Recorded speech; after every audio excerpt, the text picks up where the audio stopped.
farm in northeast Iowa. This farm was composed of only 50 acres, only half of which was cultivated land. But life was not always easy. To honor the man credited with saving more lives than anyone who has ever lived, a statue was commissioned to be placed in the U.S. Capitol. A Midwestern artist began work on the project in 2013, and the piece arrived in Washington last March. But the journey from conception to completion, like the work of Norman Borlaug, required a passion for excellence and painstaking attention to detail. I want to flatter the good characteristics of Norman Borlaug. Obviously, I want him to be heroic because he was heroic, and he is heroic to all the people that he helped. But at the same time, you have to have that human side in the face, in the pose, to make them feel like they could walk off that pedestal. For me anyway, that's my style. That's what captures me in art when I view other artists' work. Like if it looks like it could just step out of that painting or step off of that pedestal, or it pulls me into it, then it feels like they're alive, they're real, and I can relate. Remember to select for things that you need in your own country, back home, to fit your own situation. Those of you from India and Pakistan where part of your wheat is grown under irrigation, be sure you're selecting the short dwarf plants. This is a plant that's too tall for irrigated conditions of India and Pakistan, but under the dry or semi-dry conditions of Afghanistan is probably what you want. I used the photo of him in this pose, the famous photo, and then just basically judged off of that comparatively to his height and, and figured it out pretty closely.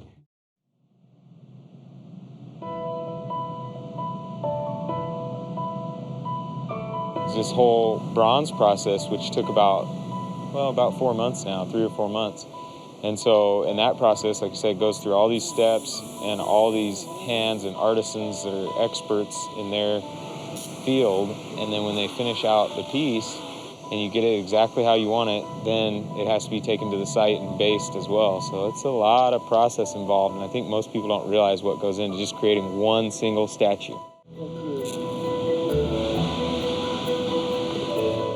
I had a mold maker come up from Loveland, Dan Oaks, and made the molds right in my shop.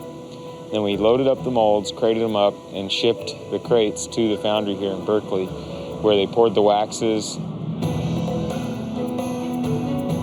and chased the waxes and then sent them through the lost wax casting process, ceramic shell and burning out the wax and then refilling those ceramic shells with molten bronze, and then cracking off the ceramic shell and then having the bronze finished piece welded together, chased, and then of course at the stage we're at now with the patina, the coloration. And so each step takes experts in that field, and so the foundry has workers that work just in that area, and they're particularly skilled in that area, and they'll manage that little portion of the process, and at the end you have a great bronze piece, hopefully. I think it is important for us to periodically modernize the message of Statuary Hall. There was no single person dedicated to agriculture in all of those statues. Now there will be. Looking at it, it's just so fulfilling to see him in here in Statuary Hall, in his place where he should be. I mean, it's just amazing.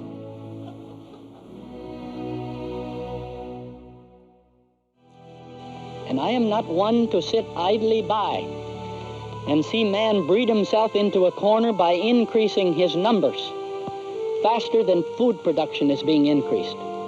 And if I have anything to contribute to this world, when I know that our scientific facts are right and we have materials that can be brought together in a meaningful production program, I'm going to play that card and play it hard.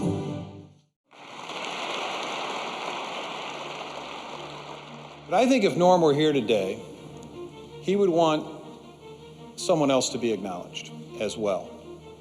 Because Norm didn't do this by himself. As great as he was, as visionary as he was, he needed partners. And those partners were the farmers of the United States and of other countries. His work was at the forefront of a 50-year period that has been described as the single greatest period of food production and hunger reduction in all of human history. Not bad for a farm boy from Cresco, Iowa. Now his legacy and pioneering work will be on display to educate and inspire millions of people who come here to visit the United States Capitol